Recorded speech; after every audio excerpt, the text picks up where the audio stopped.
a few events ended tonight. Thank you all so much for coming. I'm going to let Conor, sorry, too many names, introduce our panel in a few minutes, but I just wanted to introduce why we organised this event. We organised it because a lot of people feel like this is being masked by the Assembly elections, and they don't know how the EU affects their daily lives. We want to know that students are important, that they care about their travel, they care about their money, they care about border control, they care about economic trade and food security and political institutions and how the EU really affects them. So we want to give you what we can expert-wise in Northern Ireland and really present it to you. This is the first time that we've actually had someone from the Stronger In campaign and the Leave campaign when they've been officially announced in the same room together, so it's really exciting. A few house rules, there's 2 exits at the back, which you know because you come in through them. We'll be taking questions on Twitter all evening, so if you hashtag your tweets, hashtag EU and me, we'll filter them through.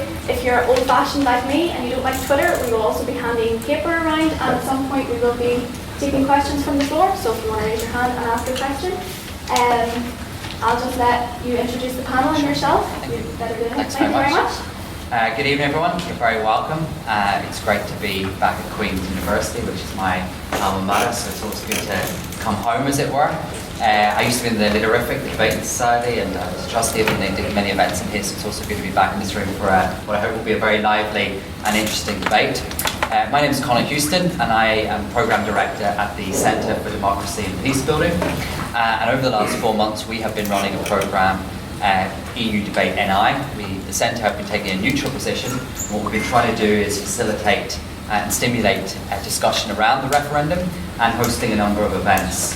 So that's why we're delighted to be here this evening to chair and be in the middle, as it were, of this debate. So I'm going to introduce each of the panellists, and then each of them are going to do a quick short pitch for you to set out sort of how they see the issues, their views, and then we'll get into some discussions. Now, throughout the evening, if you do have any questions, hashtag EU and me, and I have the Twitter feed in front of me, and I'll keep an eye out and try and sort of pick out the themes and questions that are emerging and make sure we get to put them to our panel. And during the course of the evening, I'll also come out to the audience to try and capture some questions as well. So I'm looking forward to what I hope will be a very lively and interesting debate.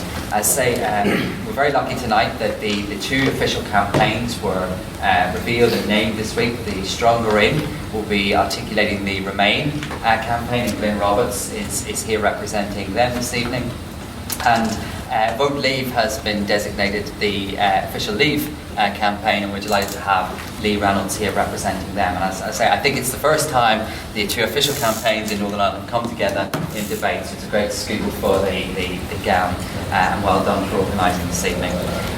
The other panellists are experts, and they are Elodie Fabre, who is a senior lecturer in political theory here at Queen's. We also have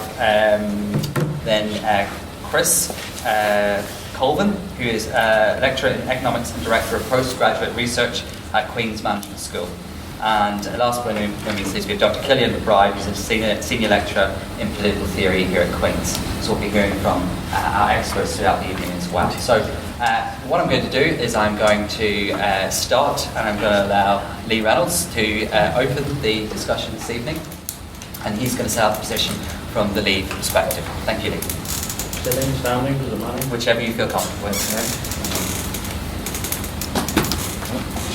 Yes, to start off, okay. What I hope to convince you of tonight is essentially a once-in-a-lifetime opportunity. I was born in 1973. I have lived my entire life as this country being a member of European institutions. But we have reached a critical stage. And the stage is that Europe was the future once. It isn't anymore. It is now our opportunity to think bigger, to think global, and to move towards that new world, and not be dragged down by an institution that is over-bureaucratic, wastes money, and doesn't work. Thank you very much.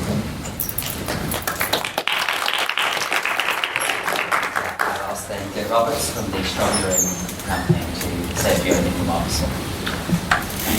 Thank you very much.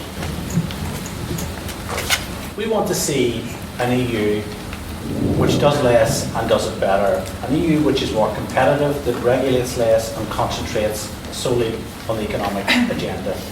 And the reforms that the Prime Minister brought forward are only the starting point of that change.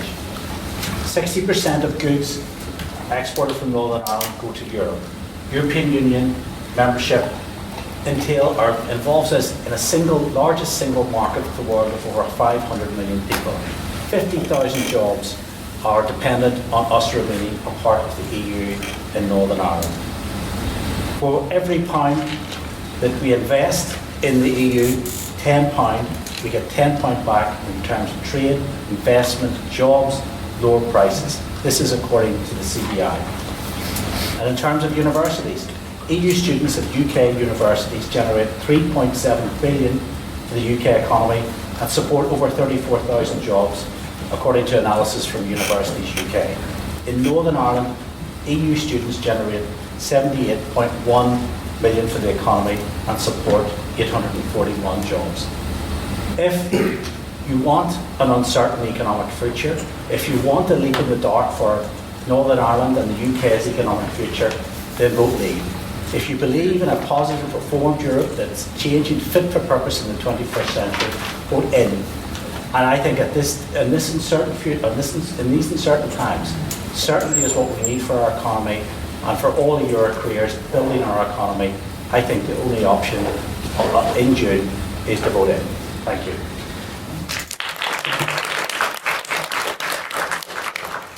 I'm ready to introduce one of our panelists, Professor Deirdre Heenan. So I'll allow her to speak next. And Deirdre is here this evening. She's provost at Ulster University, Lorraine and Derry campus. But she's here this evening to speak about higher education perspective. Well, first of all, can I say it's great to see so many of you out in the evening coming to hear this debate. We are keen that people engage in the debate.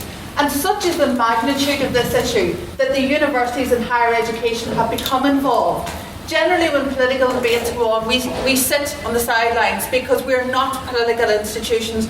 We describe ourselves as apolitical. But such is the magnitude of the issue before us, we feel that we must influence society, particularly our students and our wider stakeholders. And what are the key issues for us? Well, I'll run through them very quickly. Research funding. In general, there has been a huge decrease in funding to universities from central government. Direct university funding in Northern Ireland has been reduced to both universities to the tune of £56 million. Therefore, we have to diversify our income sources. Largely, in terms of research, we are still doing well. Why? Because we punch above our weight in terms of European Union funding. We do very well in terms of the programmes.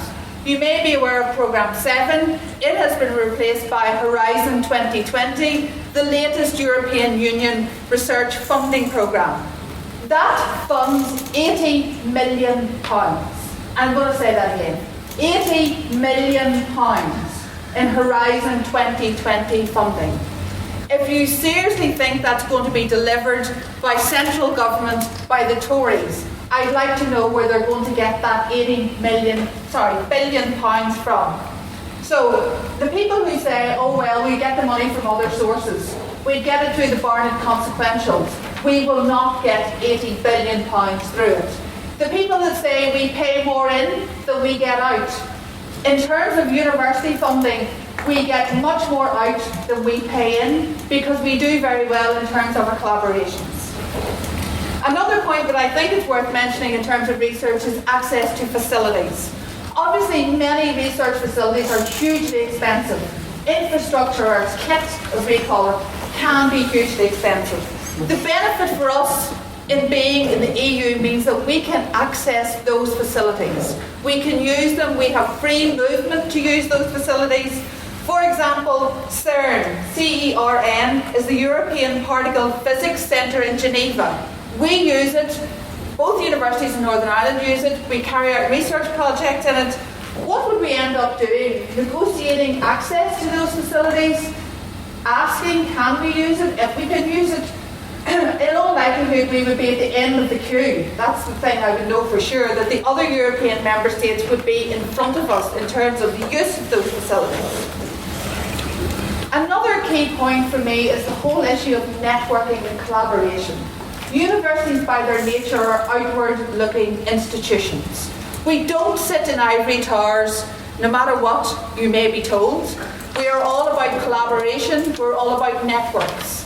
The problems that we have in health and social care in Northern Ireland are the same problems throughout the Western world. The problems that we are faced because of an ageing population, because of a growing population, are world problems. Therefore, it's important that we collaborate with other people so that we can ensure that we are underpinning our research with wider knowledge bases. So network and collaboration is hugely important for us. Obviously, we also benefit from highly skilled people deciding to come here to live, to learn, to work, and the free movement of labour. Another point that I'd like to make is by being in the European Union, we can influence the shape of research programmes. We have a seat at the table for Horizon 2020. Our voice is heard when we say these are the key research issues for universities across the European Union. If we lose that seat, then we don't have a voice. Another point is the impact on foreign direct investment. The number one priority for the Northern Ireland government is to rebalance the economy. Universities are catalysts and drivers of the knowledge economy. The world depends on us to solve the problems. We are there working, we support the economies, and we do that through collaboration and networks. And the last one has already been mentioned. What is hugely important for the Northern Ireland economy is our ability to have the free movement and recruitment of students. £78.1 million to the Northern Ireland economy from EU students.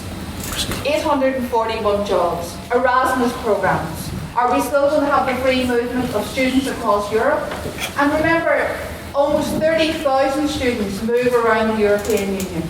You might say, well, they could still move around, but they are funded. They get their funding from Westminster because we are a member of the European Union. What would happen if we weren't? Where would they get the funding to move and to study abroad? And those are the key points I'd like you to think about.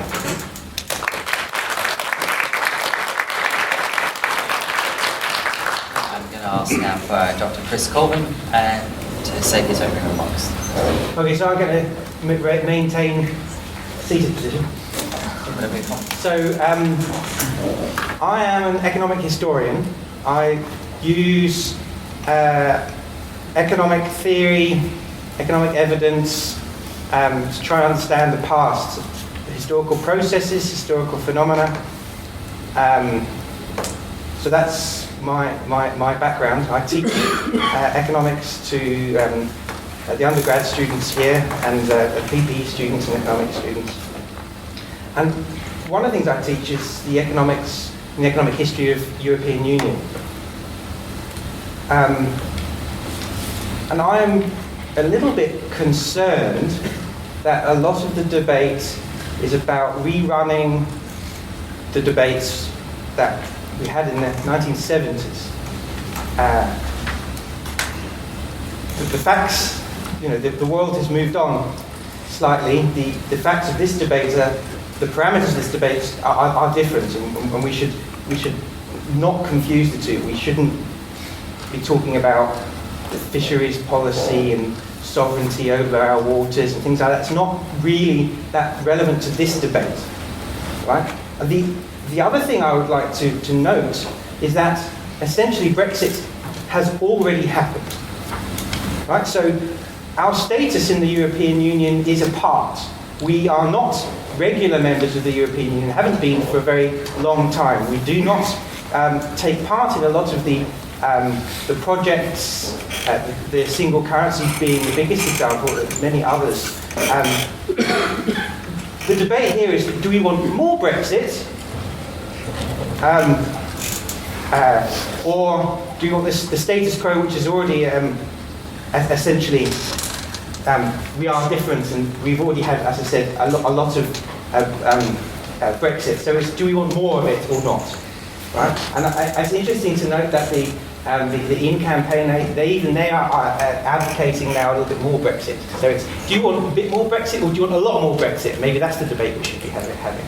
That's interesting.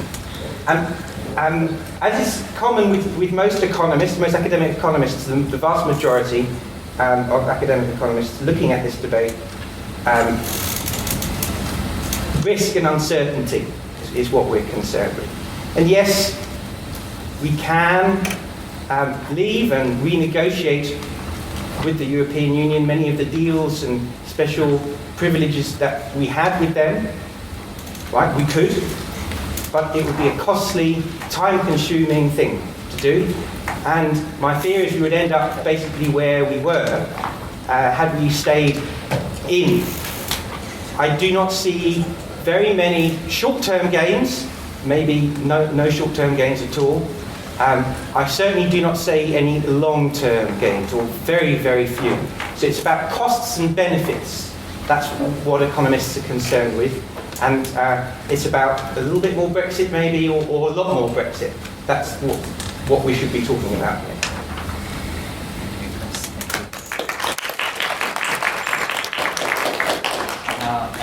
Allow Dr. Elodie Fabre to say a few opening words.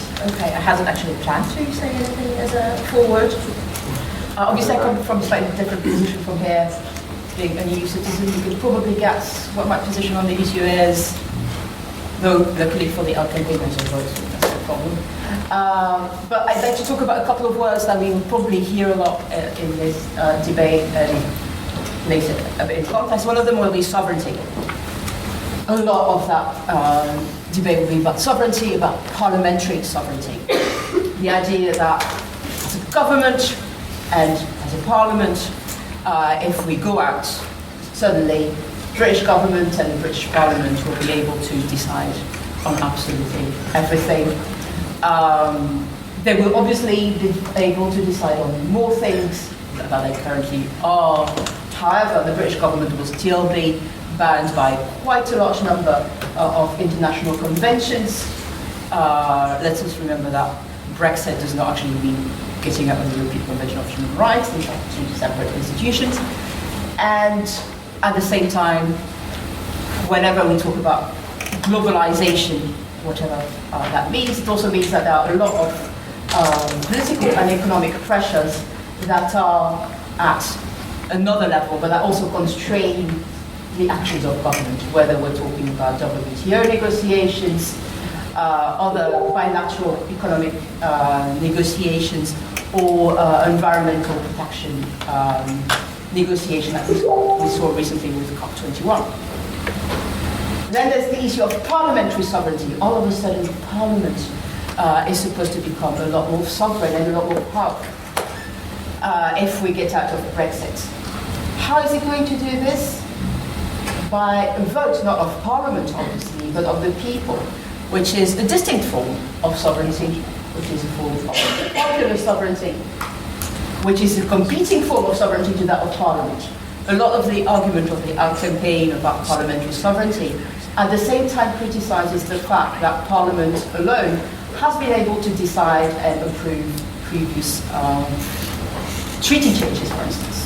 So on the one hand, they're criticising parliamentary sovereignty as it's been taking place in the past, saying that, well, yes, it will be a lot more sovereign in the future.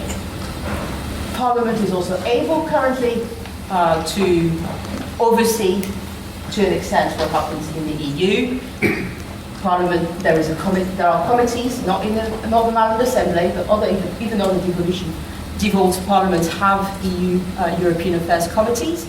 Here it might be a limit of Northern Ireland to not have a European committee dedicated to looking at how the EU affects Northern Ireland. But Parliament, Westminster does have one, and maybe had they got more time, they might spend more time, but in practice they can look over legislation. Another one will be regulation, another big word that we hear a lot. Part of it is the necessity of having a common market. Cannot work without everyone abiding by the same rules on a lot of things. And a lot of things is about directives. And there's a distinction between European regulations and European directives. Regulations do indeed tell countries that they have to do this or that. Some of them are extremely short-lived, so that's why there are a lot of them, because a new one comes very quickly to replace one that has just ceased to apply. Whereas directives are the European Commission telling national government this is your target, but then national governments have the power to decide through which means those targets will be implemented. And let's not forget that in the discussion of those directives, and I'm reading them here, the British government, like all the other 27 governments, have a say and have actually agreed to those targets.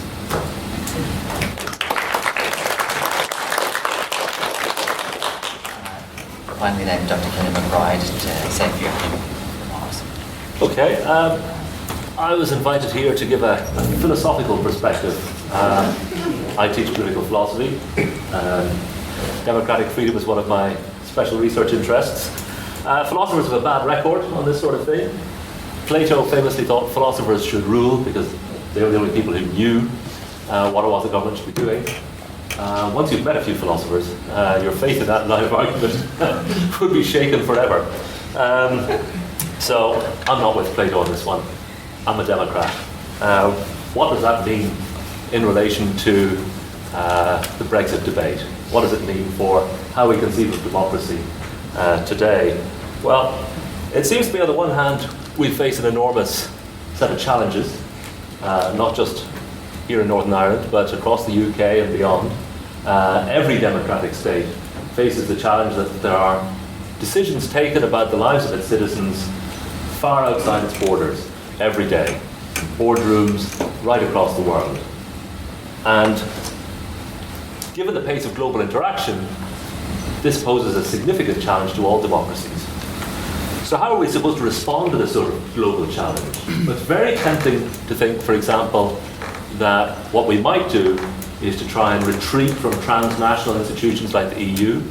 And if we shrink our democracy, we might regain a degree of democratic self-determination. The fewer people we have to make decisions with, the freer we will be. I think this is a mistake because while it simplifies matters in one dimension, I don't have to negotiate with as many people. I keep shrinking all the way back. Maybe it'll be simpler. Maybe my individual voice will count for more if I find myself in ever smaller democratic forums. The problem with this is that the range of things over which you can take decisions will correspondingly shrink as well. So while your individual influence in a small democracy will grow, the range of things you can take any decisions about will accordingly shrink. And so I think that the risk of the Brexit strategy is that we'll find ourselves in that position, kidding ourselves that we would have increased our freedom while in fact being able to take decisions over an ever smaller range of issues. Now, if we were at the same time to extract ourselves from the global economy, cut off our international ties, then perhaps we could cope with this problem of the global challenge that we face. But this is entirely unrealistic. So the prospect of shrinking our democracy while remaining in a global world where the decisions are taken far, far away from Northern Ireland looks like a very bad move indeed. We may wonder whether the EU works terribly well at coping with those global challenges. It could probably do better, but it seems to me it's the only game in town with respect to responding to those sort of challenges.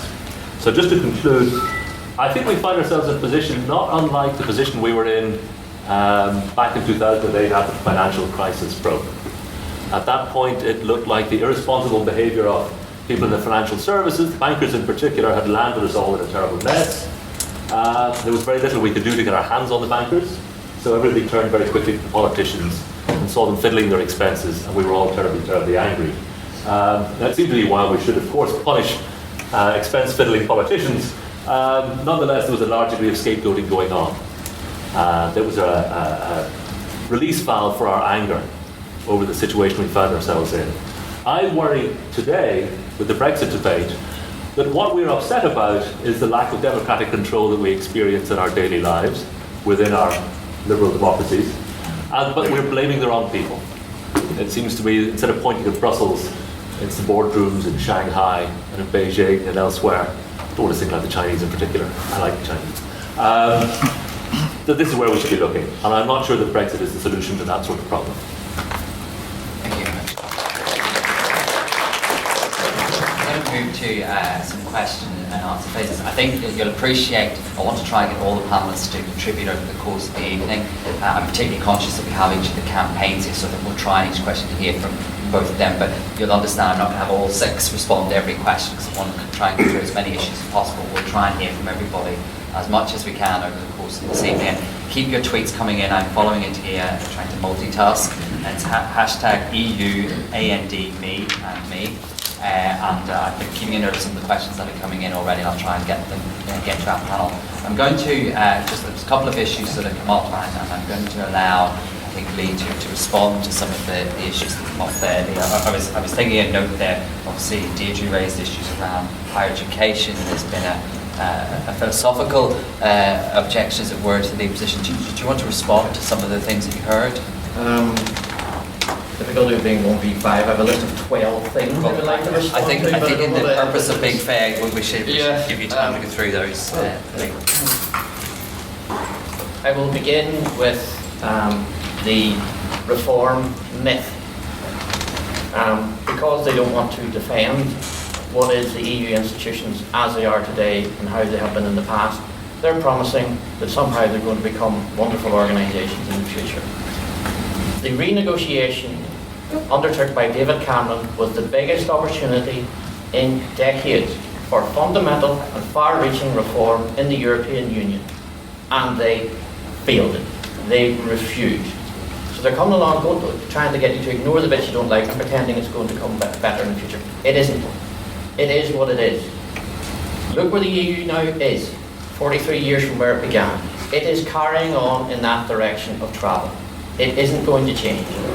Their flagship project was the Eurozone, the Euro. Its predecessors all warned them what the problems were, who the vulnerable countries were, and they ploughed on regardless, included those countries, and now you have people on dole queues and being made homeless because of the decisions of the European Union. It doesn't get reform. The second thing is the jobs myth. We are not talking about ending the relationship with Europe. We're talking about a new and better relationship with Europe. Firstly, our trade deficit with the EU is huge. There is no interest in Europe in disengaging in trade with the United Kingdom. It simply doesn't make sense. Some would even argue that Germany would go into recession. It does not make sense for them. These jobs will carry on. Then we have a few hints at sort of project fear of things that can go wrong and all the rest of it. Then you have the certainty myth. Okay? Who are going to be the next 10 members of the EU? We don't know. What is going to be in the next 20 EU directives? We don't know. What's going to be in the next EU treaty? We don't know. What is the common agricultural policy going to be in 3 or 4 years? We don't know.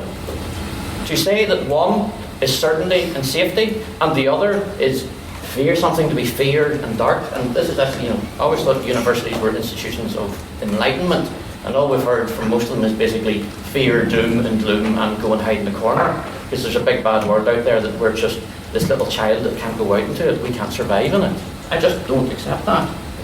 I will also like to deal with the European money myth. It isn't European money. The United Kingdom is a net contributor. What we're basically doing is handing over 2 £10 notes. One of them, somebody's putting a tenner in an envelope, putting an EU stamp on it and handing it back to us and asking us to be grateful. Right, can I ask some clarification? Did you raise access to CERN in Geneva? Right, I just want to clarify here. Yeah, the European Organisation for Nuclear Research. No, it's a physics thing. It's different. Well, I'll come back to that. Then we have the issue around access to highly skilled and immigration. This is part of our problem with our immigration policy. Right now, in areas of high skills, we need them, we can't fill them, And because we can't control migration from the European Union, we're blocking the skilled people we need from the rest of the world. It's also like quasi-racist, because it's essentially saying if you're white and European, you have a much better chance of getting into the UK than if you come from any other part of the world. Okay, so again, look at that question. As regards the FDI, we have produced, and this is also again undermines the claims of fear, we have achieved our best record ever of FDI. We have also, in the last number of years, grown our exports substantially, all while we've been having this debate and build up to Brexit. There is no sign of fear among FDI investors. There are no signs of fears among the export market about going into leaving the European Union and starting a new relationship with it. And here's the big thing, and this is what they don't like to admit. Our trade with the rest of the world is improving. Our trade with Europe is getting worse. We have a trade surplus with North America. We have a trade surplus with South America. We have a trade surplus with Asia. We have a massive trade deficit with the EU. And we're paying for the privilege. They try and sell us on this thing about you've got access to a market. Unfortunately, they're not buying what we're selling. Huge chunks of the rest of the world are. And they aren't charging us £20 billion for that privilege. We can do better. And that is why we have to shift globally. Already in our manufacturing sector, we are selling more outside the EU than we are selling in it. That is where the future lies. The EU is the past. It doesn't work. It's too big. It's too cumbersome. When it faces a crisis, its great claims of solidarity fall apart. We've seen that with how it's treated a number of member states in the Eurozone. We have seen that in how it's treated the immigration crisis. They used to boast about how Schengen and freedom of movement. Right now we have European nations competing to build razor wire quicker than one another on their borders. That is the sort of stuff that Europe feels. When it gets the big test, it feels, and its peoples suffer. On your philosophy about the big corporations, all I will say this is, the big corporations love Europe. If you want to go and see their lobbying operations at Strasbourg, Brussels and the Commission, the big corporations love the European Union. Could I just respond to that just for 1 minute to say universities are seats of learning, and what universities have in common is that they are based on evidence. Our claims are based on evidence. And I think the biggest problem with the Leave campaign is it's based on the myth that says, wouldn't it be great if we could leave Europe, be rid of all those pesky bureaucrats, not have to put up with those pesky rules, do our own thing, we keep all the good bits and get rid of all the bad bits, and live in splendid isolation. Sorry, the world has moved on. We are dealing with global issues, What part of global did you miss in my statement? Sorry? What part of global did you miss in my statement? Well, where did I advocate isolation? And at what point do you think that you can exit and every other country in Europe will say, oh yes, let's queue up to do business with the people who've decided to leave? In what world do you think that's going to happen? Because we do business already. And here's the other thing. This is a mistake. You're presenting as there's one relationship you can have with the EU. Greenland has its own relationship with the European Union. Iceland has its own relationship with the European Union. Norway has its own relationship with the European Union. Turkey has its own relationship with the European Union. Switzerland has its own relationship with the European Union.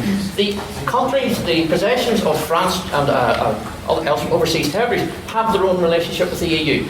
They're trying to present it as there's one relationship with the EU, one relationship only, and nothing else but that relationship. That is simply not true. There are a number of countries. Canada just came to its own relationship with After 10 years? Yes, after 10 years. It got there. And well, there's a fine example. It took the EU 10 years to get something done. Glynn, I've been following Twitter. I appreciate you want to respond to some of the things that Lee has raised in his presentation there. But you've been accused, Strong Green campaign has been accused of running Project Fear, that it's all about the uncertainty, negativity, and one of the tweets read that the Strong Green campaign were dreaming that they thought there would be further reform with Europe. So that's some of the things that are coming in on Twitter. Are you running Project Fear? No, we're running Project Cheer. We're about a positive. we're about a positive campaign. we're all about the future. We're not about the past. And you know, let's be very clear here. Lee has talked about Norway. He's talked about Iceland. And all of those countries are subject to the same, more or less the same type of regulation, but they're outside the decision-making process of the EU. We're going to walk away from the largest single market in the world, have 2 years of uncertainty of negotiations, and maybe even more than 2 years. You're absolutely right, Deirdre. Why, in this time of economic uncertainty, would we want to put all of that at risk? And let me say this, that Lee's campaign, there's not a single business organisation supports them. There's not a single trade union supports them. That's not true. Not a single university in the UK. Which trade union supports them? The RMT came out against, remember? The beggars unions came out against? All of the main trade unions do not support your campaign.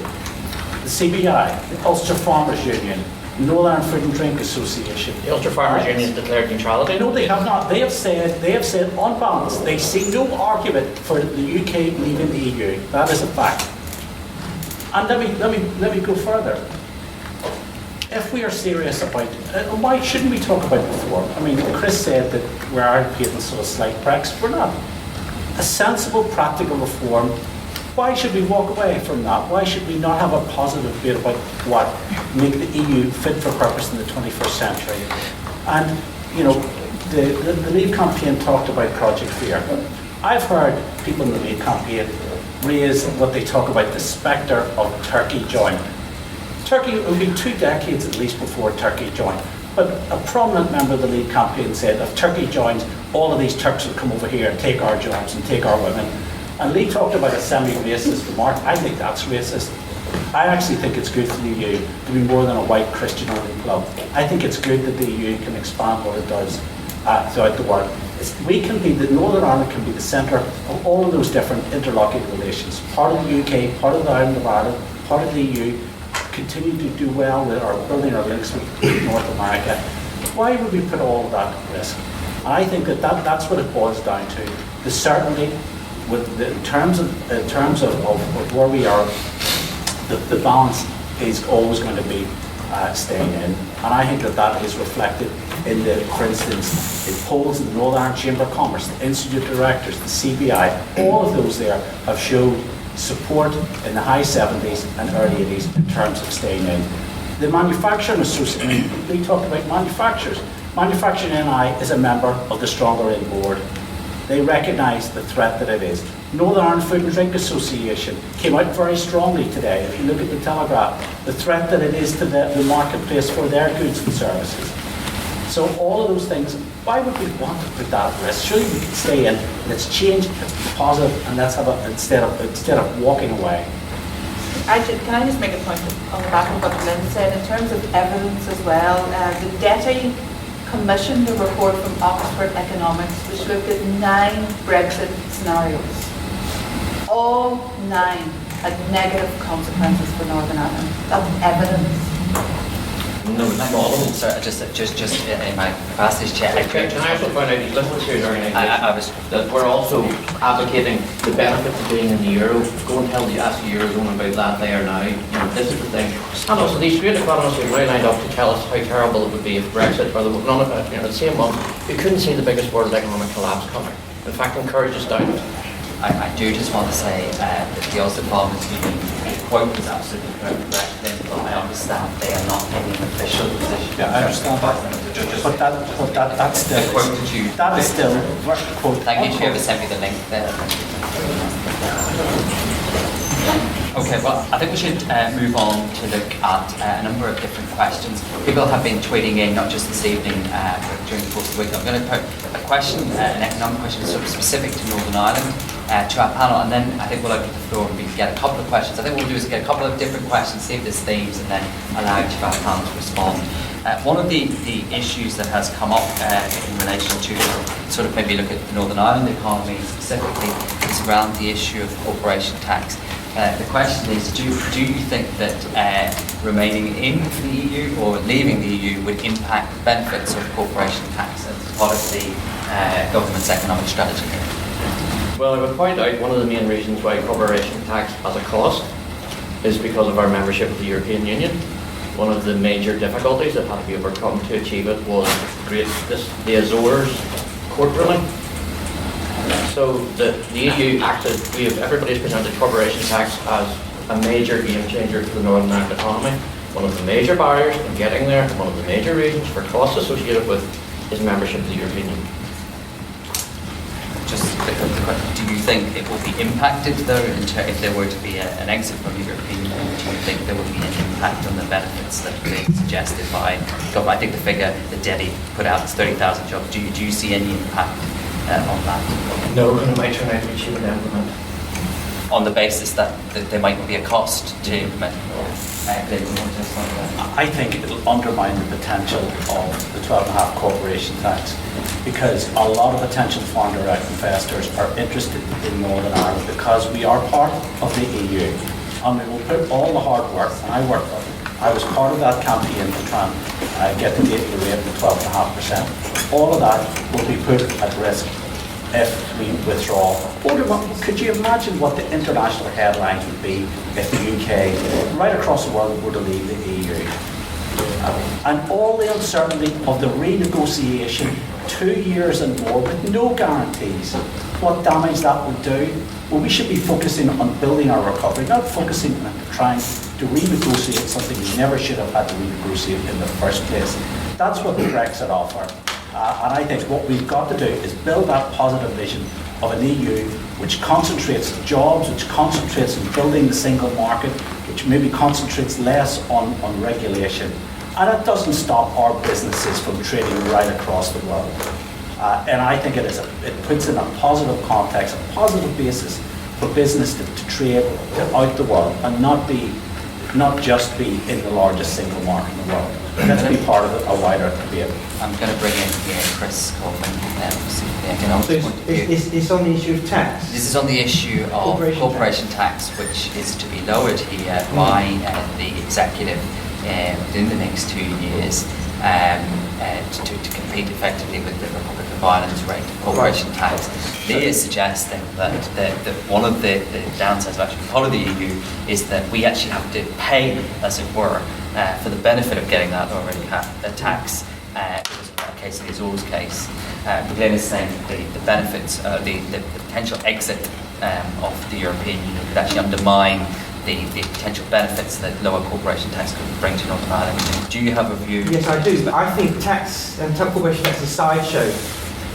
It's not really a core issue. In fact, I would argue that the issue of corporation tax or autonomy in Northern Ireland it's kind of become a moot point in light of developments in Great Britain. And anyway, the case for a separate corporation tax was already, economically speaking, weak. I'm very much with my colleague Graham Brownlow on this point. People do not invest in the Republic because of the corporation tax, right? So they invest because they're English speaking and have excellent access to the European Union and Britain. They invest because they're a highly educated workforce, right? They invest for a variety of different reasons, including perhaps a corporation tax, but it's not a silver bullet. Having a corporation tax autonomy in Northern Ireland is not going to bring a magic solution to all our problems, and is kind of not entirely relevant to whether we should have more Brexit or slightly less more Brexit. It's not relevant to this debate. Okay, thank you for that. So, I think we'll turn now to one of the two contributors as well this evening. One of the issues that's been tweeted in, and that I'm sure throughout media, and indeed some of the events that I have attended, and it's been touched upon already this evening, but the issues around sovereignty, around control of borders, and of course the cross-border issue in respect of Northern Ireland, the Republic of Ireland. I think it would be interesting to hear the perspective, because they're interlinked with the control of borders, sovereignty, etc. So I will, in fairness, I've let you start each, so I'm going to let Glynn start on this occasion in terms of those issues. Glynn, obviously, if the UK leaves the European Union, it will have much more control over its own borders in dealing with Republic of Ireland government in terms of existing structures in terms of keeping an open border, etc. And also controlling the number of immigrants into the United Kingdom, and also being able to cater the immigration targets to suit the needs of the United Kingdom rather than having to allow EU workers into the UK. What would you say to that? Well, I think Lee's President or Chair, Lord Lawson, put it very well, that there would have to be border controls between both parts of this island. That if we pursue Brexit, we will have not just a border between North and South, between the UK and Ireland, we will have a border between the UK and the European Union. Whilst there may not be a big wall going up, there will certainly be increased tariffs, there will certainly be make it that much more difficult to trade. And that was made very clear on the Mar show by Lord Lawson, who himself knows a thing or two as a very distinguished former Chancellor. We talk a lot about sovereignty, and I think what Ted Heath once said is that sovereignty exists to be used. We already, in terms of, nobody in the Brexit camp is advocating that we withdraw from NATO. And NATO, being part of NATO means that we sacrifice part of our sovereignty, because if one member state in NATO is attacked, we all go to war with them. Sovereignty exists to be used. It's not in a box somewhere we go down and dust it down every year and look at some cellar. It exists to be used, and in terms of issues like climate change, the environment, crime, international crime, they know no borders. And I think it is positive that in terms of the EU, we do that. And I think that if we walk away, we're not going to have a seat at the top table in terms of the EU, making the big decisions that affect us in everything from security to trade and climate change and counter-terrorism. I think it's about pooling our sovereignty, not losing it, and there is a big difference.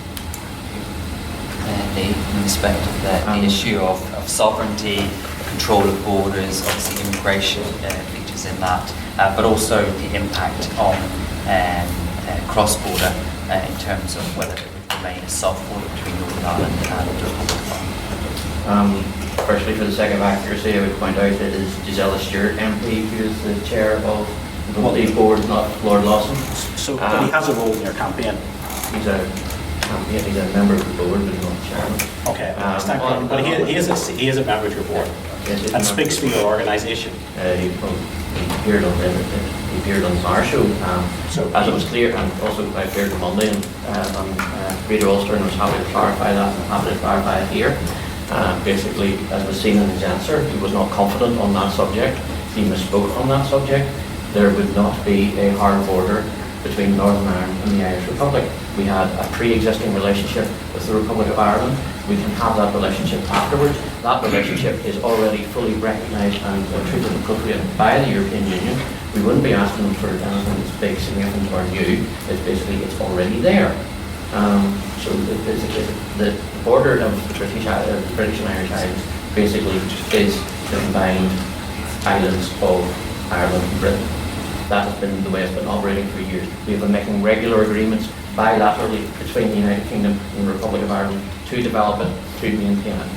So this is one of, again, the project features, the myth. You will still be able to go across the border, fill your tank with diesel, or vice versa, depending on the exchange rate. You will still be able to live on one side of the border and work on the other one without there being a problem. You can't guarantee that. Where's your guarantees on that? Yeah, they're not offering project fear, but everything's going, it could go wrong. It could go wrong. Why? Right. We have a relationship in law for decades. Yes, we're going to carry that on, and it's already... That would change if we leave the EU. Why? Of course it would change. Why? It would change because they're introducing a whole new... I'll tell you why. It becomes a customs border. Yes. And in order to overcome that, you can't negotiate a side deal with the Republic. You have to negotiate with the whole European Union. Right? Yes. So we can't make a special deal with the Republic on trade issues. We were asked about immigration, so but the two are related, the way they have a border on it. Yes, but we can also come to an agreement on that. There's systems for cross-border trade without having to put physical borders in place. You can computerize the system. There are solutions to that. We are not the first countries in the world who have came across problems like this. There are solutions out there that can be applied. I'm going to bring Elodie issues about self-determined or not. I just wondered if you wanted to comment on anything you can say about the issue, particularly around... Well, maybe the issue of sovereignty, I think I've already mentioned it a little bit. There's another issue, I mean, it's a slightly side issue, but that relates to one of the questions that you've got online already. That was emailed to me previously, which has to do with Scotland after Brexit. And so that's the scope of sovereignty here that we're talking about, of Parliament and government. Currently, if you ask Scots, opinion polls show support for Brexit, and currently within the constitutional status quo is roughly 41, 43, 44% on a good day for the independence side, say they want out of the UK. When you ask people, do you want independence if the UK is out of the EU, then the independence side gets a 5 to 6 points bump. So we're getting dangerously close to that 50% threshold. Maybe you can say, well, they've maxed out on their support already, just those 5%, so we'll be just under that 50%. But if we look at the past campaign, when the independent side started at 35% and ended up at 55%, maybe there's still a little reservoir of votes, if you like, for reserve of votes for the independence referendum. So that, it's still under 50%, so maybe there'll be a second DRF and Scotland will stay in, but it could be closed in the case of Brexit. However, relating to borders, I find it hard to imagine there'll be a real hard border. Of course, being an external border makes things possibly a little more difficult. But to control immigration, in particular illegal immigration in the UK, the best thing that you already have will not be changed by Brexit. You're surrounded by water. There's no better way to prevent people from coming in than being surrounded by the water. And you already are. It's not a policy, and that won't be changed by Brexit. That won't change either. So that's... Thank you. Well, I suppose on the issue of sovereignty, Mr. Cameron quite rightly said the Norway deal would not be a good deal for the UK. So to paraphrase Mr. Cameron, we're not Norway, we're Northern Ireland, and we are better in. And why are we better in? Because we will have more sovereignty if we have a say about the rules that we have to abide by. We have a seat at the table. What the Leave campaign will have us doing is to abide by the rules of a European single market, but have absolutely no say in how those rules are formulated. How does that make sense? They have yet to set out a clear and convincing debate as to what Brexit would look like. It may be okay. There may be alternative sources of income. It may be all right in the night. I think we deserve better. I just... on that point, I would point out that in the development of major pieces of EU directives and otherwise, there have been consistent cases where the UK has gone and saying, this hurts us, we want it to stop, don't implement it, and we've lost every time. So our seat at the table doesn't give us the influence that we need. Well, we still end up a loser. I think it's called democracy and collaboration and partnership. You cannot go into a partnership and say, I want this, and if you don't give it to me, I leave. You're in a group of other countries. You have a level of influence. You are not a dictator. No, and losing 70 times is not exactly a productive and positive and a nice relationship. We have the point that you're making. I just bring you in, and then I'm going to come to the audience then. If you just any remarks in respect to those issues. I guess on the issue of sovereignty, very briefly, when they say that no man is an island, and the same I guess is true of sovereign states, whether they're islands or not. We live alongside a whole bunch of other sovereign states, and it seems to be our situation, our freedom to act will be reduced if we are next door to a whole bunch of sovereign states acting together in a group that we're not a member of. What I'm going to try and do, I see a lot of people trying to catch my eye, and I'm just really sorry, we're not going to get to everybody this evening, but what I'm going to try and do is I'm going to go around and get, if you don't mind, I'm going to get a number of questions, because it may be that some people are going to ask something similar, and then what we'll try and do is maybe have 3 questions, and I'll let each of the panelists sort of give a view, so that we get as many of them as possible. This man is fall off the bench. Okay, I suppose the... And so can I just sorry before you, this is for everybody, please just a question rather than a comment. Do you think that Cillian's argument for those that we stay in Europe to get more influence, that's the argument, why then stop at just Europe? Why not, is it have one world government? Let's get a few more questions and then I'm taking it. Yeah. If you don't know how many people are going to be migrated to the UK each year, how on earth we plan for doctors in 15, 20 years' time when it takes 20 years of training to become a consultant? How can we plan for nurses' numbers and hospital beds? You need to know how many people that you need to provide provisions for. And without knowing that number, we're going to end up in a situation that we're in now, and it's only going to get worse, where we're missing targets in A&E, where we're missing cancer targets, where we're missing every single health target, and it's nothing to do with funding at the moment. It probably will be so in about 3 or 4 years' time. But right now, it's based on the fact that we've had unsubstantiated numbers coming into the country, and we're having to treat people who don't know in terms of the actual quantity of them.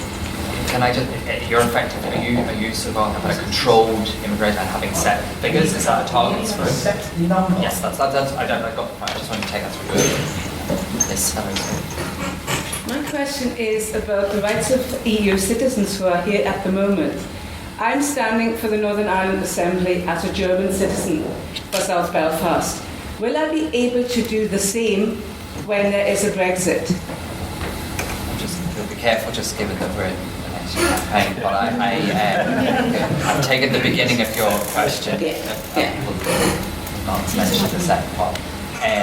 Any other burning questions? Because we've sort of three questions there that I'd like to get through. You had mentioned Turkey joining the EU. How does the Labour campaign reconcile with the fact that Turkey has attacked the police, judiciary, journalists, and war crimes against the Kurds? That's Turkey's membership. And then so it's one at the back. There's been a lot of debate about the actual numbers as regards what pages the EU will get back rebate and so on. You said the full figure of joint rebate, it's 1/5 of 1% of all UK government spending. Is that too high? Is that so bad for all the benefit? Okay. I know what your question is. Yeah. Sorry, there's one more and then We've heard Chris say that renegotiating trade agreements and so on after a Brexit would be a costly exercise.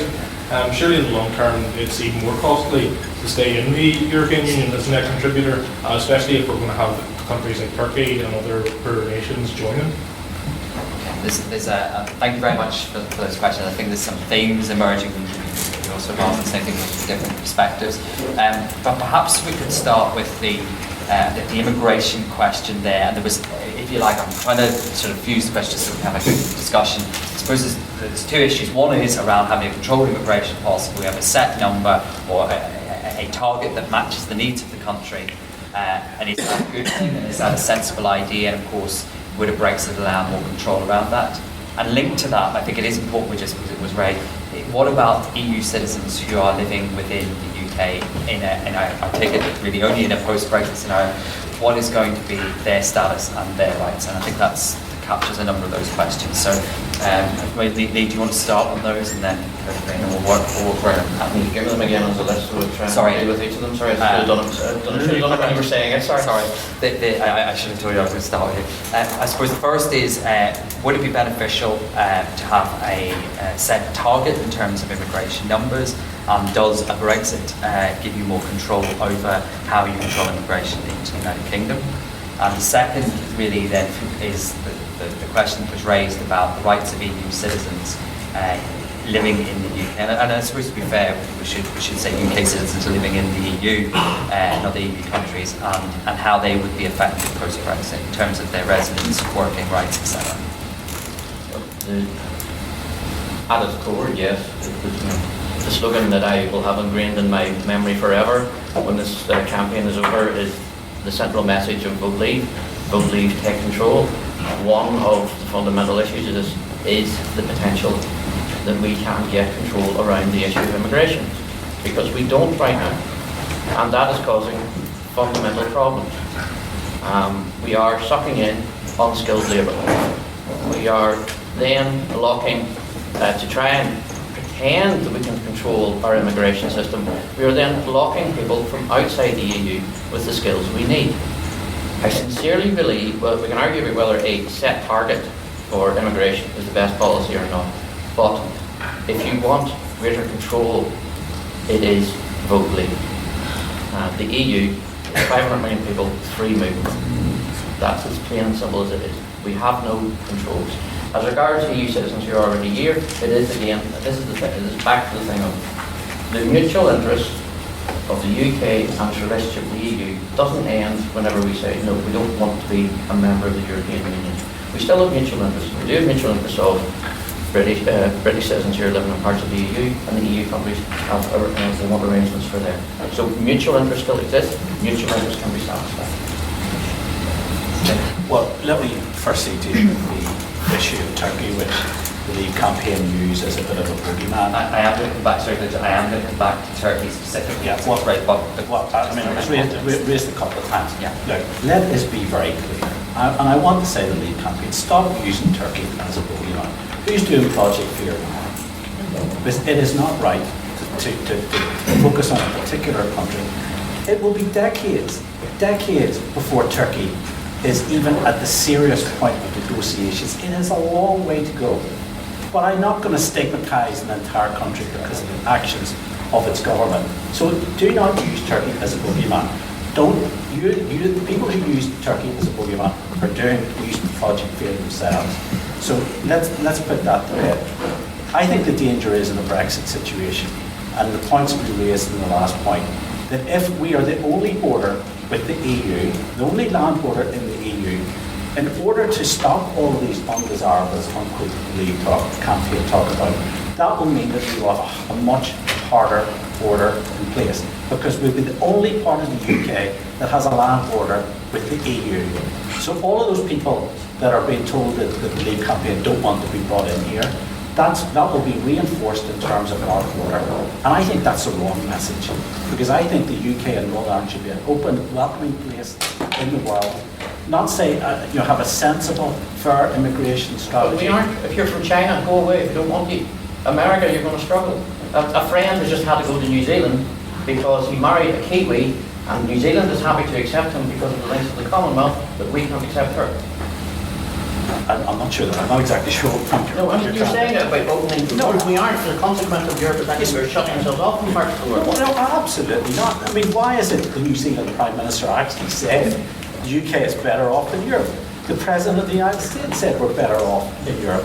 World leaders right across this planet are saying that the UK is better off in Europe. It doesn't stop us from trading across the world. It doesn't stop the UK trading across. It doesn't stop Northern Ireland rebuilding our private sector and having our private sector attracting more foreign direct investment. In fact, being in the EU is a positive thing for Northern Ireland. I think one of the difficulties, and I go to Brussels 2 or 3 times a year, we don't work the system enough in terms of, certainly Northern Ireland or an executive office in Brussels. We need to be doing a lot more to work the system better, to get a positive role in the EU, not closing down borders, not walking away because we don't like some aspects of the EU. Stay in and make a case for positive change.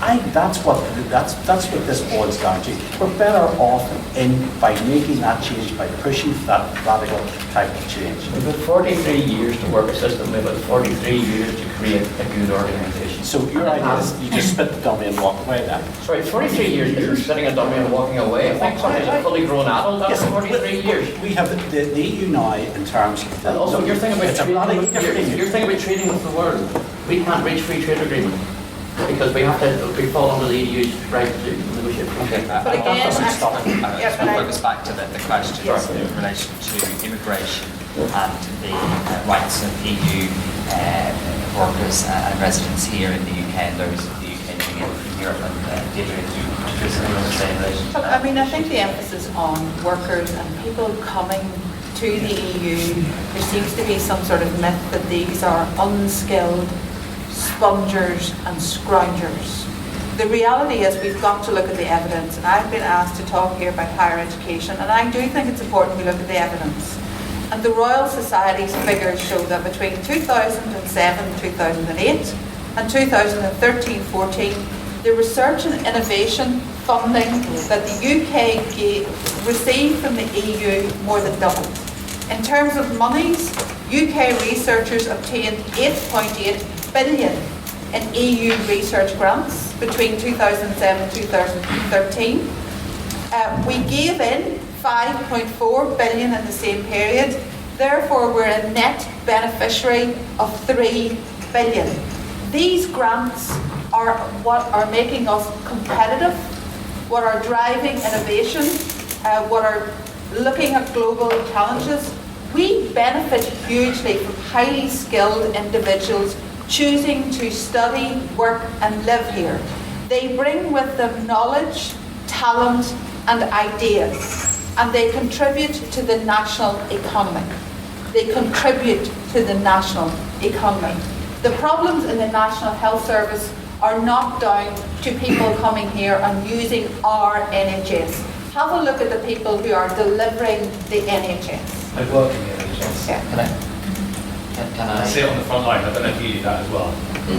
Well, I've spent Do 20 you? years researching the NHS, Do you so I want think to I get do. on the basis in AA? Okay, I don't want to get into a debate about the NHS. Yes, I'm going to bring you in on people who speak on this issue. Yes, about the rights of EU citizens, there's actually a 1969 Vienna Convention about acquired rights. So actually, the rights of EU citizens living in this country or of British citizens living in other EU countries should remain untouched because they're already acquired. So that shouldn't, that should be the same. Might be different for those coming in after us.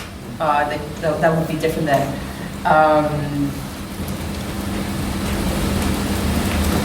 Yeah, something that I don't know about the NHS, but I know that nurses usually make under £35,000 a year.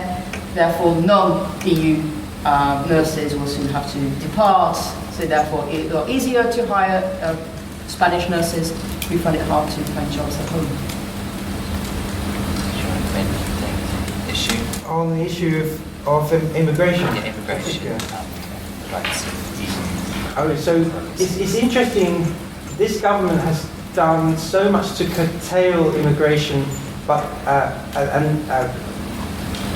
they've had to do it by blocking non-EU immigrants because they have this artificial target of wanting to decrease immigration, very political, no economics behind that really. And the only way they can implement this is through restricting trade from, restricting immigrants from non-EU members because they can't play about with the EU, obviously. So the out campaign's message is, well, if we got rid of the European Union, we can restrict immigrant numbers with the EU as well, and then we can fulfill these targets. I would say, well, let's look at those migration targets. Do we need to reduce migration in that way? Or should we let the market decide how many immigrants we want, right? We live in a society, surely, where we should be, we should have freedom to travel and freedom to work where we are in demand. And any kind of artificial restriction on that is problematic in my view. So there you go. Get rid of the artificial conservative target rather than throw away the whole European Union. I had a tweet in there about funding, and I'm going to add it in. I think we touched upon Turkey. Glynn raised Turkey. Leah, I don't know if there was anything you wanted to. There was obviously a question about Turkey, its membership of the potential membership. Sorry, of the EU. At this point, Glynn said we shouldn't stigmatise the European Union around the issue of Turkey's membership, but he was happy to try and stigmatise the entire Vote Leave campaign by pointing out someone that advocates leaving had raised the issue of Turkey. Practice what you preach. You talk about Turkey all the time. Sorry. You said a big person who advocated around Turkey. That was actually nice and morale. I would make this point. Turkey is not the only difficulty we face in the EU, around the EU and its future relationships. We have severe difficulties developing in Eastern Europe around a number of people who've already been admitted and are behaving in disturbing ways in terms of how they're approaching, how they're beginning to change their democracy. So there can be legitimate concerns raised about who's coming in, and also issues raised about how existing members are behaving in terms of a commitment to democracy. That's actually what I don't like the word sovereignty. It isn't about sovereignty for me. It is much more about the word democracy.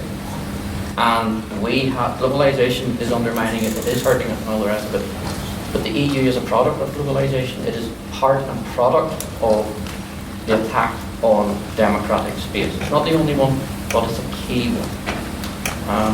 And we do need questions. For example, is Turkey going to become a member? It's going to become a member of the Common Agricultural Policy. That could have a huge effect. That's legitimate to ask that question. What's its impact going to be on its the Remain campaign will highlight Common Agricultural Policy in Northern Ireland and how much farmers are present again. Okay, what do they get in the future? And it's back to the certainty myth. These big questions of who's coming in, when, what shape they're in, what condition their industry is in, will have a huge impact on European Union schemes. And then there'll be the knock-on of, if we're still a member, of what the UK and Northern Ireland gets. So there are perfectly legitimate questions to be asked about, is Turkey going to be a member? Are the other 5 countries going to be a member? And the impact it will have on EU policy. And it is legitimate. I don't care what religion the President or Prime Minister of Turkey is. I do care about increasingly dictatorial behaviour. And I think everybody in this panel should be worried about increasingly dictatorial behaviour. And again, it's not just Turkey. There are issues in the likes of Poland, there are issues in the likes of Hungary. Just to be fair, the number of the comments that have been handwritten to me actually refer to rights abuses, etc., by the Turkish authorities and government. So I think you've raised that issue. I'm going to let Glynn come back to that. I appreciate you there. You raised the issue of future funding. I think what you're saying is if a country like Turkey comes in, then obviously the rules, the funding, such as CAP would be extended, and how would that impact negatively. And I'm going to let Glynn come back to just touch on that funding, and then I'll come to you. Well, I mean, as I said, it's going to be decades before Turkey is even at the serious negotiation. Can you guarantee that? Well, that is what the EU themselves are saying. That's what the Prime Minister is saying. And of course, at that point, every member state will have a veto on that. So we're a long, long way off. And I think, continually raising Turkey and now seemingly Poland now as a bogeyman does no justice to your case. And let me talk. I mean, we hear a lot about. It's our money we're getting back. When the real, and we hear a lot of these that we're net losers and all the rest of it. But for every £1 we pay, we actually get £10 back in terms of investment, in terms of jobs, lower prices. That's according to CBI and the OBR. And really in terms of whether the figures of whether it's 20 million or whether it's the vastly exaggerated figures that are thrown out by the League campaign, even if whatever money that is saved from Brexit, there is no guarantee that the Chancellor will get his chequebook out to fill the gaps in your university funding, to fill the gaps in our infrastructure funding, to fill the gaps in terms of the funding that our farmers get. Does anybody seriously think there is no guarantees, absolutely on that there, that the Chancellor will do that? And I think it is naive to think that we will get that money back into our system. I think that's a point that hasn't actually come up. You did ask me something. So I think it's actually a point that we should really put to the League, and because this has come up time and time again about the funding irony from London. Here they are advocating for David Cameron's deal and the great work he's done, and invest your trust in what David Cameron's done. But the minute he would get the money back from the EU, he's Mr. Evil David Cameron, and he's going to do all sorts of I didn't say evil David Cameron. Well, Chancellor George Osborne. I didn't call him evil. Well, sorry, you're saying that they're basically going to take as much of the money and keep it in, not give it out, and it's not going to be redistributed through Barnett, there is it's no not going to be redistributed through EMA. But there- you know, it's a case of this is, are these people trustworthy or are they not? Can you guarantee that we will get all that money back? When the money is spent, we will get money through the Barnett formula, we will get money No, through I'm EMA, not talking about the and also basically... Can you guarantee that all of that money, the so-called money that we will save through Brexit, we will get it back? The farmers will get it back, our infrastructure funding, our universities, our colleges, will we get that back? Yes or no? I believe so, yes. What's your evidence for that? The evidence is we've got the money back. It's back No. to our bank account. What's your evidence for saying that there? You have no guarantees. You're just fingers crossed, hope for the best. This is why Brexit people have no vision for the future. It's a leap in the dark. It's the deep blue sea. Back to Project Favour. No, it's not. You're giving no guarantees that we will get that money back. Sorry, Elodie has been wanting to come in for quite a few minutes, so I'm going to just say, did you want to make a point? It was about accession process in Turkey. Okay. And maybe the general point about democracy. It's true that there are worrying developments in countries like Poland and Hungary, but maybe there is a problem in these countries, but maybe there's a problem as well that the EU hasn't got the appropriate mechanisms, or that politicians, including national politicians sitting on councils, have not had the courage to do anything about this and to put those countries on the spot. That is also one of the problems here, whether in Parliament or whether in Council.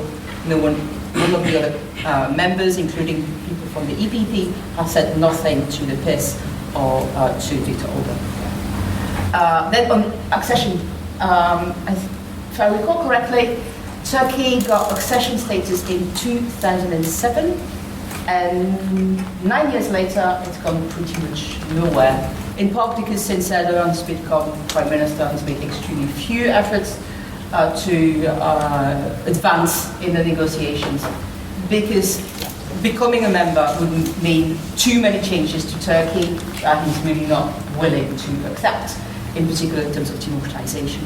That there's way more than that. And the current developments in Turkey mean that the prospect of many of those chapters in negotiations to go through is minuscule in the current state of affairs. If they reform and if they become more democratic, then negotiations will start again, and on a chapter-by-chapter basis. There's no reason why not. But in the current state of affairs, if they start negotiating, they will have teams of EU faceless bureaucrats who will be going into this. I had a friend of mine who a long time ago used to work on this already, and she used to go and visit prisons in Turkey. And they will have people going through absolutely everything and say, oh no, that's not working. Oh, you're attacking newspapers with the army, that you cannot do to become a member. You need to reform your constitution so that this sort of thing never happens. So there's a long way to go before Turkey becomes a member. Thank you, Elodie. I'm conscious, I've done my best to try and get through as many questions and try and amalgamate them in and get them in as people have been speaking, and we've covered, I have to say, in an hour, a very broad range of issues. Unfortunately, time is slightly against us, and I see the president of the NUSUSI is bustling to get up and say a few words to us before we leave this evening. But what I think that the question about the one world government sort of ties in with the question I think that we should maybe leave with, and people have been accused of looking at the past and not looking at the future. So I suppose I'm going to let everybody maybe just, and it's literally a quick pitch, very quick pitch, a vision for the future, whether we're in the EU, whether we're outside the EU. What's the vision? What's it going to look like? So 24th of June, we've worked out the UK has either left the EU or stayed in. What's it going to look like going forward? And let's talk about that. And I'm going to actually we'll just go out. So I'll start with you, Glynn. Okay, well, trust Nathan to go up with a philosophical question. On world government, it's one of the few things that philosophers agree on. Nobody is in favour of world government. One of my favourite philosophers says the reason we should avoid it is because then if tyranny takes over that government, you're screwed, he put it quite like that. As long as you have a plurality of states, you'll be able to preserve freedom. But the same philosopher also said that a world order should be made up of a federation of free republics. I would hope that the EU, shambolic as it may be, would in time become that sort of federation, but one that devolves power upwards as necessary, but also downwards as necessary, so that we maintain that plurality, but at the same time a cosmopolitan order. Okay, I'm an economic historian, so I don't like to speculate about the future. In fact, when economists do, they get it horribly wrong. So I think the best we can do as economists and economic historians is try and understand how we got here by looking at the past. And just one example that relates to this, competition policy. So before I was a lecturer, I worked at the then Office of Fair Trading on as a competition economist, working for looking at all kinds of competition issues, representing the UK at the OECD and things like that. And it's very interesting. Our competition policy was shambolic until '97, and it's much better, healthier today because of the European Union, right? And power flows in both directions. So we, as in the UK or jointly with the Republic, get competency over competition issues where we are most closest to the information, can make the best decision for the interest of consumers, for us. And in other cases, it might be a world government, it might be the European Union that's best placed for big cross-border multinationals. For instance, if we were to get rid of the European Union, I would worry about competition policy a lot. We would not have that same ability to curtail collusion, cartelization. We would be harmed as consumers. Okay, so a bit more world government, but that flows in both directions. So, sometimes a local decision is appropriate, sometimes a world or European decision is appropriate. Firstly, the bad news for you. On the 24th of June, your alarm clock will still go off. There'll be still the same amount of money in your bank account as there was the night before. There will still be the same bills to pay. You will probably still be worrying about your exam results or whatever. Life will go on. As Owen Patterson joked at the business debate the other week, dragons will not appear from the Riven Lagan. Lice will not break out from your carpet. What will happen is the people will have made a decision. I hope they'll have made the right decision to leave. And you know what the big bad word will do? They will learn to live with it, respect it, and deal with it. And I believe it will be the best option for everybody in the United Kingdom. I think it will enable us to take our role in the world and build a new relationship with all of the world, including the rest of the European Union. Well, I suppose I don't really want to speculate on the future. I think that's to Paddy Power. They do it quite successfully for them in any case.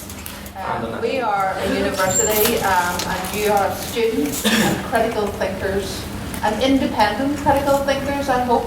And what you will be looking at is the evidence. There is a wealth of evidence to support the fact that we are better in collaboration, in networks, looking at problems in the global lens.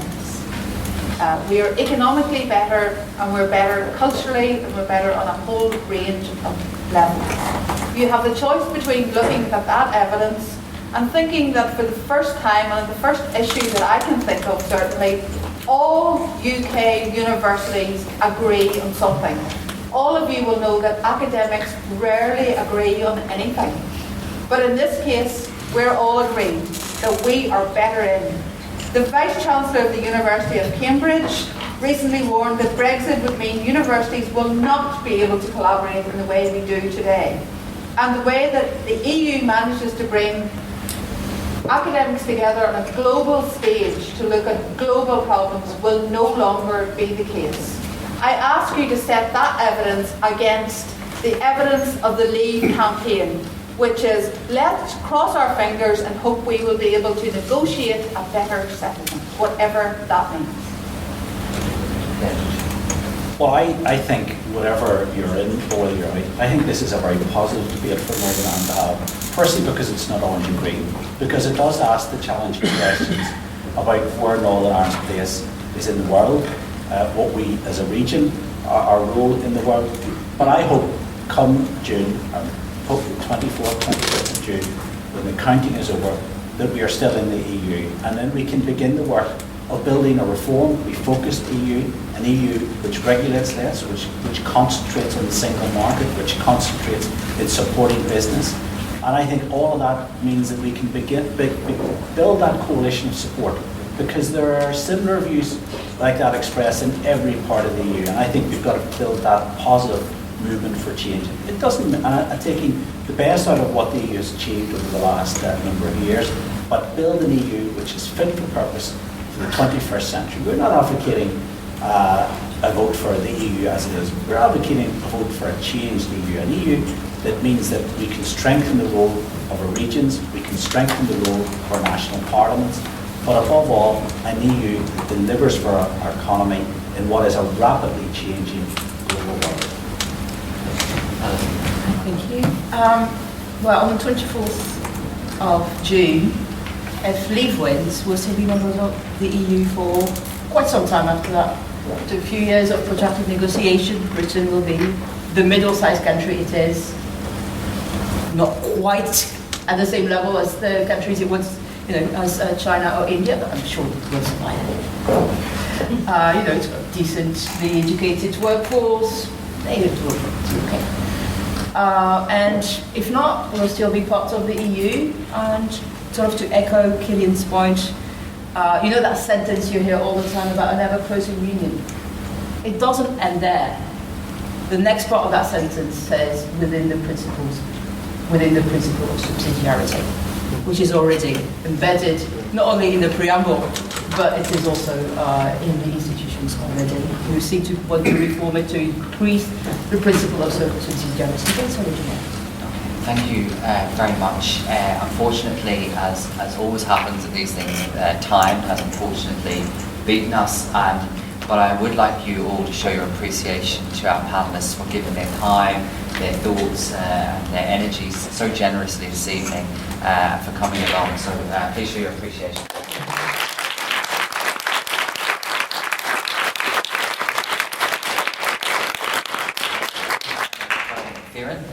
The President of the NUS-USI is going with us this evening, and he's going to say a few words. Good evening, everyone.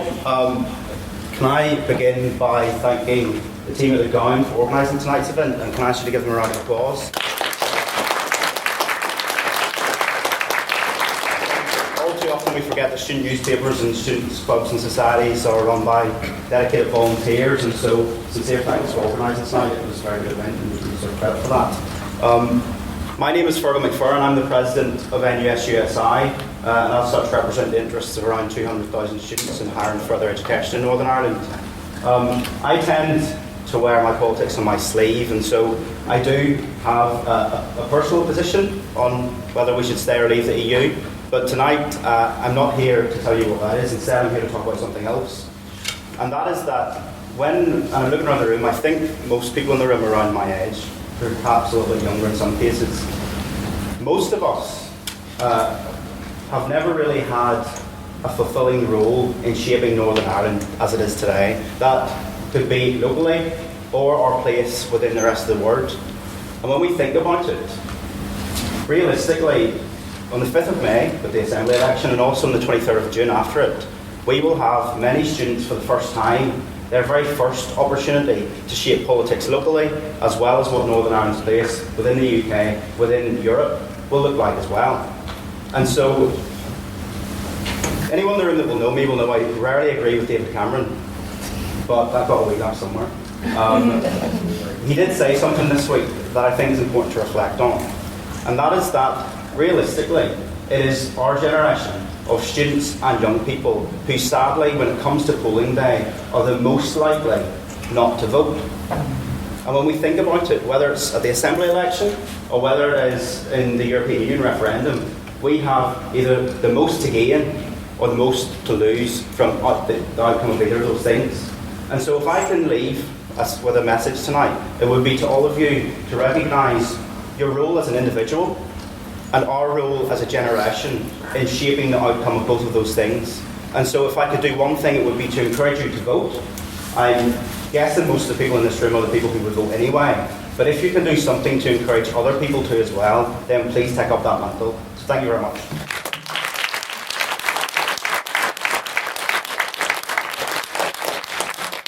I think the final word this evening is going to Janine, who is our organiser and host of this evening. I don't think I can follow that lovely speech. I'm not really a public speaker, but I hope that tonight has just given everybody a more rounded view. I know that I didn't really know much about the European Union referendum simply because it's being masked. And I hope it also gave you a scope of how difficult this argument is, that when you go to vote in June, there's no yes, but I would like this, and no, but I would like this. There's a yes and a no, and then it's all about weighing the pros and cons. So that's why we chose our panel tonight. It gives us a good basis of the wider ideas about democracy and the morality of staying or leaving, and then very specific examples and the people who will be influencing your decisions over the next month. So I would like to thank everybody who's organised it. We have Ruth over here, twiddling away on the computer, people over here and here that have worked really, really hard behind the scenes. These are more difficult to organise than you would think, and they've worked really, really hard in it. I'd like to thank our panellists. They've been really, really excellent. And they've given really, really good points of information that I don't think I would have gotten from any other event. And I would like to thank our lovely host, Conor. I will get your name right this night. For hosting this tonight. I'm not used to organising debates myself, but it's been really, really interesting to see the format. So thank you very much for coming. I hope you do vote. This is the point of this whole debate, is so you will vote and make your voices heard. So thank you for coming.